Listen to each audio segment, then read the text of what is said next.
1979, a timeless anthem of an era of a youth coming of age. But what makes this song so special and nostalgic decades later? Today, we're going to have a bit of a breakdown into what makes this song so special in an era of musical limitations. We're going to take a quick listen to the song. Here we go.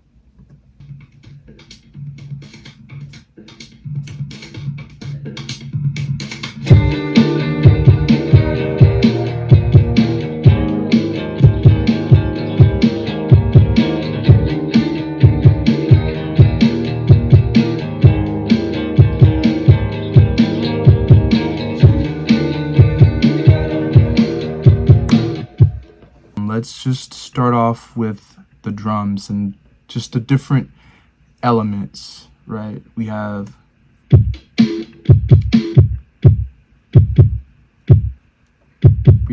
the kick, it's just we have this really jangly snare.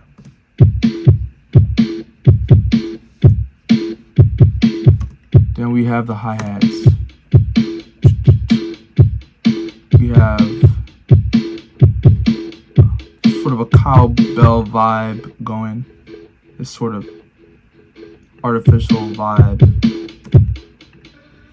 It's the building block and the bones for the song, and it helps to push everything else, right? There's these little parts that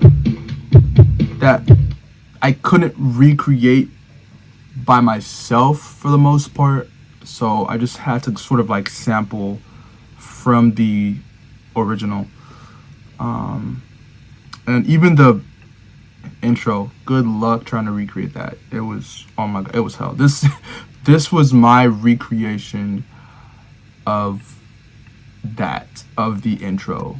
This is how mine sounds.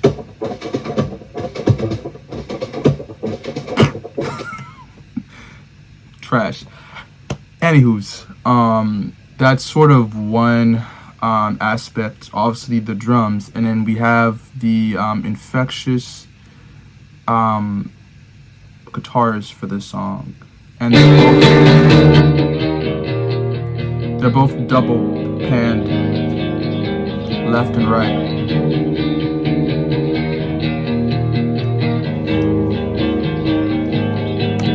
So we have that, and then we have the bass.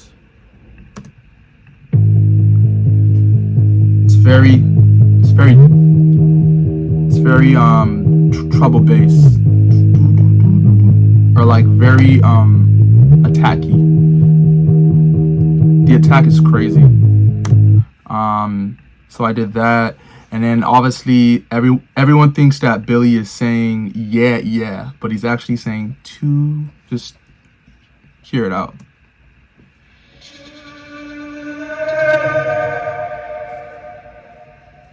So Billy's actually saying today, yeah.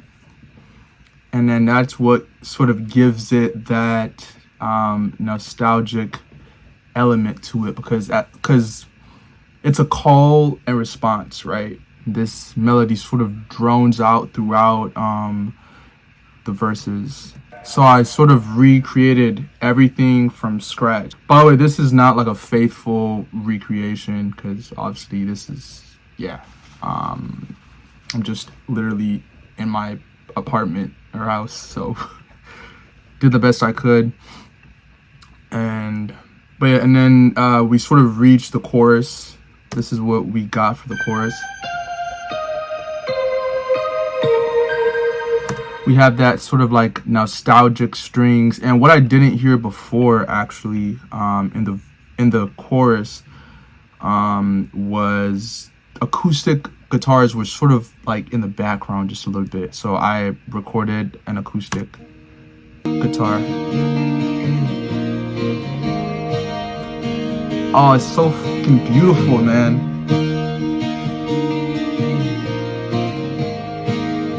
Like, it's just so, like, it takes you back.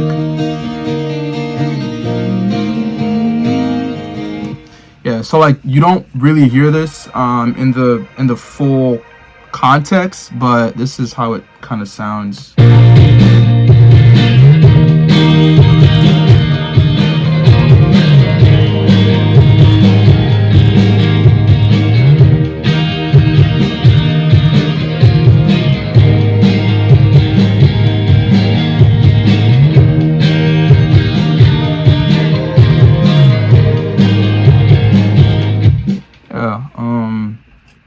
Yeah. So those are sort of like all the elemental parts, and I kind of tried to recreate that as close as I could to the reference track, right, which is 1979.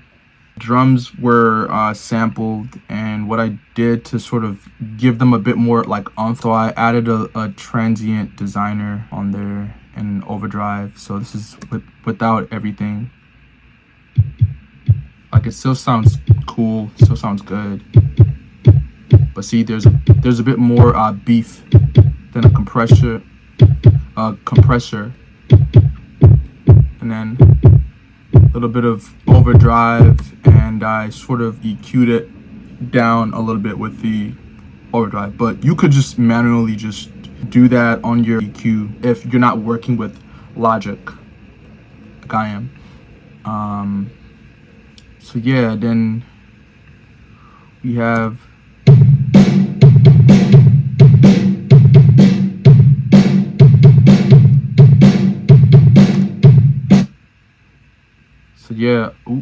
actually that's the second part, because the second part from the reference, I just used something called heavy drums preset for Logic. It just sounds really big, but yeah, so like if you have like a drum plugin, just look for just like a huge stadium sounding drum for the second part, right? Because the first part is like it's a bit more lighter and jingly. So like, see, it's a bit.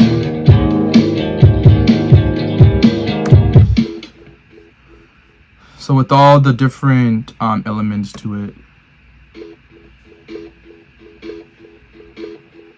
if you guys want, I can send you the stems or the, yeah, but without everything. Let me see. Let me show you how it kind of sounds like without the amp. It still sounds pretty damn good, like even without the like amp. Like, I would argue like you don't even need an amp if you have like a pretty good guitar. But and then this was a EQ right here. Kind of got this curve, so I took a little bit of the lows down.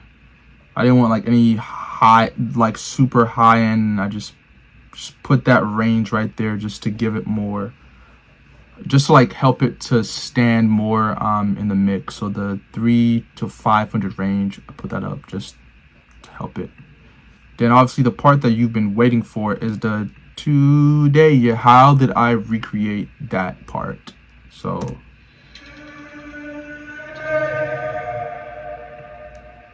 okay, let's break this down, shall we? So I kept listening to it, and this is obviously how it sounds without everything. Today, you know, I did that, had to do it. And then I did a de-esser, I did an EQ. What did I do? All I did was pretty much take a lot of low end, because in the reference there isn't really like a lot of low end. It's really like a call and response in the background, right? So that's the purpose of that. Then I have the compressor. I have another EQ which is kind of not doing anything per se, but it's still kind of there just to. The secret kind of is, or one of the secrets to sort of getting super close to the original, is a tape delay with the relatively high feedback, right? So this is it without everything else. This is what you're gonna get.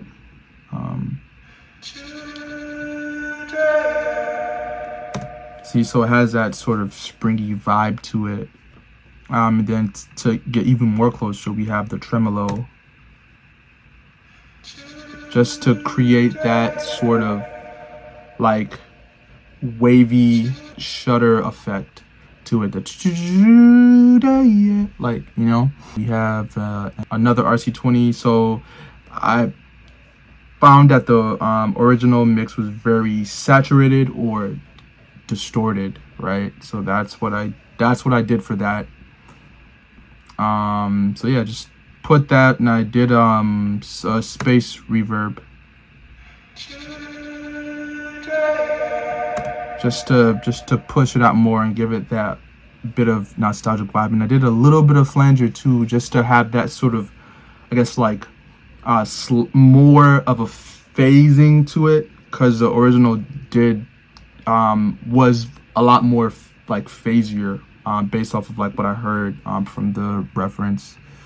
And then more RC20, a little bit more distortion and a little bit more wobble for sure, because I want it as wobbly as I can. So you can use like a free vinyl thing and just kind of like have that wobbly vibe to it. You don't need RC20 for that. And then we have a reverse reverb. I'm not sure if there are like any like free reverse reverbs out there, but I'm sure you can find one. So yeah, and I just did a long reverse, and I made the decay kind of short. Yeah, I made the decay like super short, the wetness not too high, density, the spread. And I did some more saturation with Little Red, which is actually free as of now. You know, it's still free, and I did that. Then I did some more, and then like a vocal plate reverb, nothing crazy, just a little bit of vocal plate. Then as we sort of get to the chorus,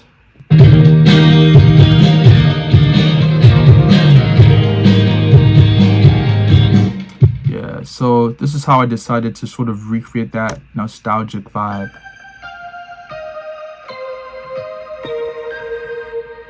This is how I did it. So this is how it sounds without all the effects to it.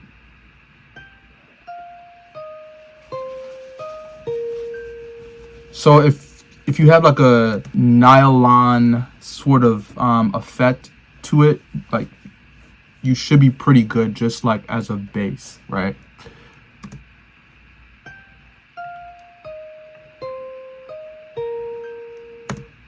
Stereo vibe to it, just to create a little bit of stereo. I did some compression to it, so nothing really crazy there. And then obviously I heard in the original it was very like plucky in the like 4K 6K range, so I just pretty much did everything there. And I cut obviously the bottoms because it's, you know, you want space for other elements in that range as well. Then I did towel as a chorus, just to further add more of that sort of, I guess, like vintage chorusy vibe to it, and to bring a little bit of nostalgia as well. And then I did a bit of more flanger as well. Yeah, this is just like a different flanger, but feel free to use the same flanger that you have in your DAW. See, it's sounding more closer. It's getting more closer, and then I added more saturation, literally just a free knock saturation. Getting so much more closer. And then I did archetype, surprise. So this is not free, unfortunately. But really what this was used for, besides I guess like the amp, is really like the shimmer is what gives it that effect. The shimmer and the delay. So if you have like a granular like effect, which I'm sure like you can find some for free, so I just used that.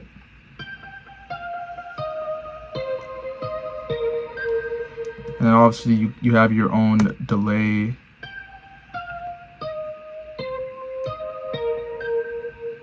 So yeah, it's just like a little delay happening with the shimmer, like on the reverb. Yeah, it's just to create more octaves. And then here we go. And then more distortion or saturation, more tube saturation, and then a little bit of bit crushing going on, and obviously some more reverb happening there. And that's it. And now it kind of sounds pretty close. Then I sort of found this alchemy synth right here, and it's just like a bell. Yeah, it's just like a bell layer, and it's called Swarm Bell. And I just sort of like was finding that after some research, just for that slightly high end vibe to it. And this is how it sounds combined. See, like it like has that sort of bell element to it. And yeah, these are all in octave 4. They're all there pretty much. So that's how you sort of get through that, and everything else is pretty much the same going into the chorus. Right, and the guitars are pretty much, I didn't do anything special to the guitars, or the acoustic guitars. It's just pan left and right. RC20, just tube saturation or distortion, right? Just a little bit of reverb. Nothing really crazy here, besides some more RC20, more saturation, because it's very low. It was a direct in. I did the same thing again for this for the most part, right? No, I actually didn't for the right. It was more subtle. And then I'm almost sure this probably wasn't in the recording, but it sounded good for in my ear, just to like add a little something underneath that. So I did this.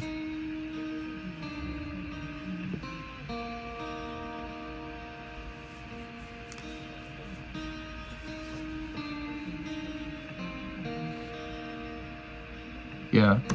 So I think it sounded really good, and I think it just like added just a little bit more nostalgia. So I did a little bit of wobble distortion again, and a lot of space or reverb.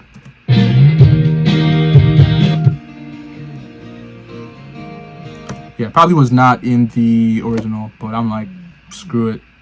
Sounds good. It is good, right? That's always the motto. If it sounds good, probably is. Dude, we got the bass set. Literally just a DI. The secret is really the transient designer. At least for my bass, it's not like naturally very attack heavy, which I like for the most part. It's just kind of just there to support the bottom end. I cut a lot of the highs in this. Overdrive. I did a lot of overdrive and then I cut it down as well. You know, the tone or EQ, right? Then I did a little bit of boosting up here just to have it pop out more, just a little bit, just very subtle, nothing insane. And that's pretty much it for that section. And then it's the same thing here. Then let's hear this part.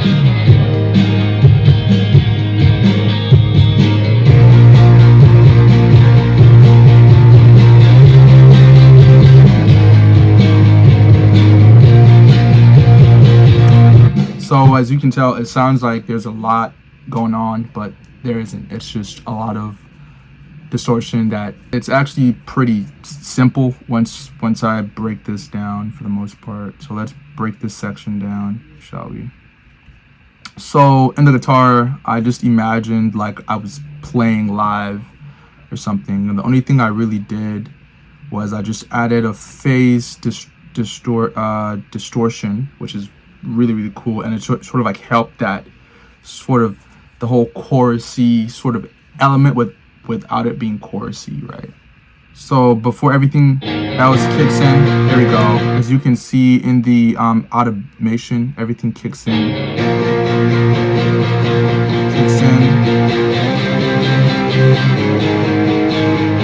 Without it.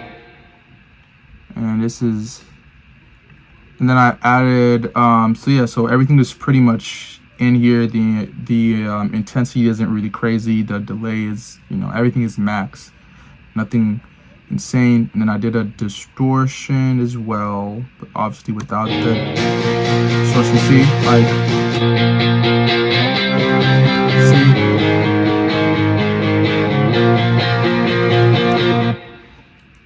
Without the phase, and because just on the original reference, there's that sort of really harsh high, but it's also pleasant in a way. Like, see, it's like very harsh, and then the distortion just sort of eases everything out. So that's what I sort of heard in the original. It's very attack and very punchy in the high end. So that's what I just tried to recreate. Yeah, and that's with everything.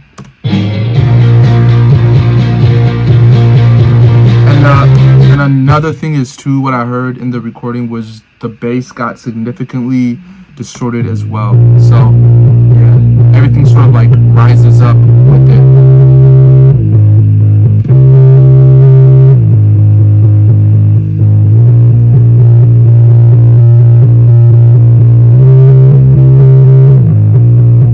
Yeah, I mean, only thing I did for this one besides I just pretty much put the same thing on a bus, and then I forgot to record this iconic part in there, this iconic part. Yeah, that's it. With the guitars. So.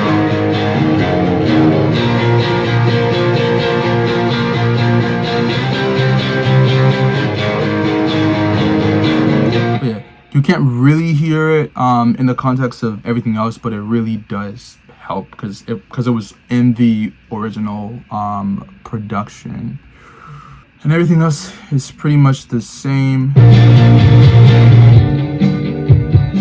Then the distortion, everything ends and it becomes clean again, right? So it's the same thing. Gonna have that today, yeah, and then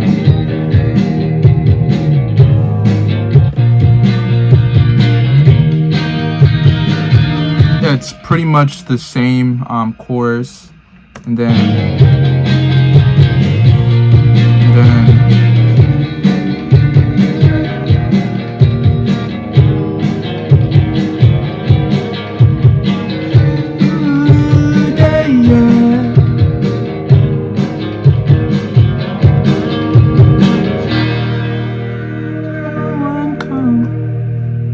and obviously that was my little spin, right, of what I thought would have made the song more nostalgic if it ended with that part. But yeah, that's pretty much the full breakdown of this song, and I hope that you enjoyed it. But there's so much here, and if you guys want me to do a breakdown of Billy's vocals, get this video to 100 likes and I will do a vocal breakdown of this song, and then you can have this sort of full production and you can do what you want with it pretty much.